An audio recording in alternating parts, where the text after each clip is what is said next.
I wrote two speeches. One that would make me sound very wise, something very tweetable, something that would get some applause, and then you'd forget about it like seconds after it happened. And then I wrote another speech that would be more interesting and had the tiny possibility that I might get fired. So I'll let you guys decide which speech I ultimately decided to use. Well, here we go. I hope you guys please accept this. If this doesn't work out, I hope you guys accept this as my resume.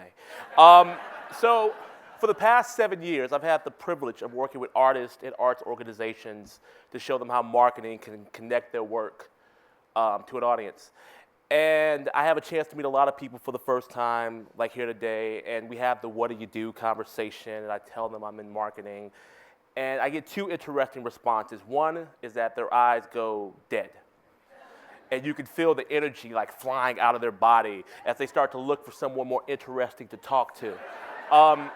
Because in that moment, I have gone from what I am, which is an incredibly warm and charismatic and modest and passionate individual that looks in the mirror every morning and sees that face. I've done a ton of these. That slide has never failed me. And that's how I see myself.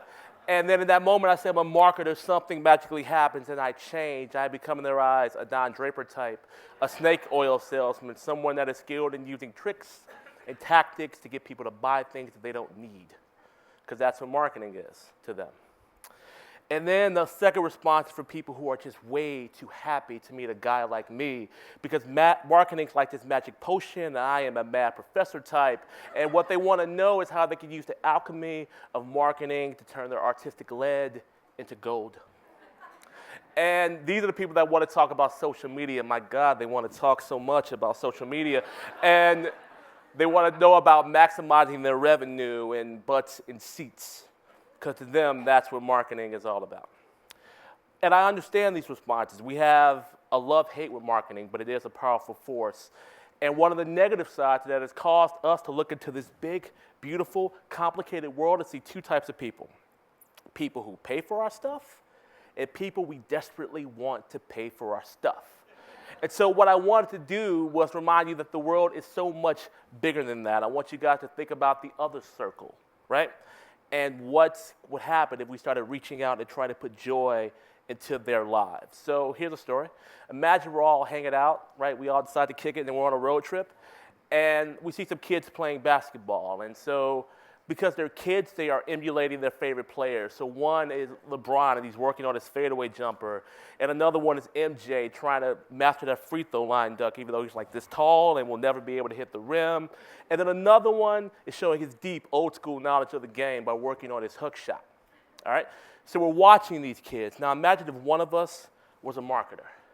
And imagine if we worked for the NBA. What would happen? It's like a cartoon, right? The pupils would pop into dollar signs, and the opportunity for commerce has finally arrived. And we would do anything we could to get those kids to buy a ticket. But there is a twist. I didn't tell you where the game was, and this game was in China. And for a lot of valid reasons, those kids will never be able to see the art live. And you guys are smart, so you're seeing the parallels. There are people right outside this door that will never, ever get the opportunity to see what you do. And it's not because they are uncivilized or because they are uncultured or even because they are unaware. They just can't afford a ticket, or they can't get a babysitter, or their car broke down that night. These are very real and very human things that keep people away from our art, and that is reality, and that is the way it always will be.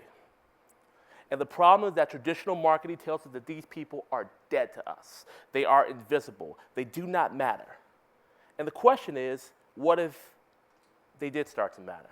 What if we created a third circle? People who love us and see our stuff, people who we want to see our stuff, and people who could never see what we do, but love and appreciate it anyway. That's the question. We are here to consider what is the best that Broadway can be. And the best it can be, both Broadway and the arts at large, is designed to impact those who will never come just as much as those that do. Here's the reality. In 1983, Lewis Hyde wrote a book called The Gift.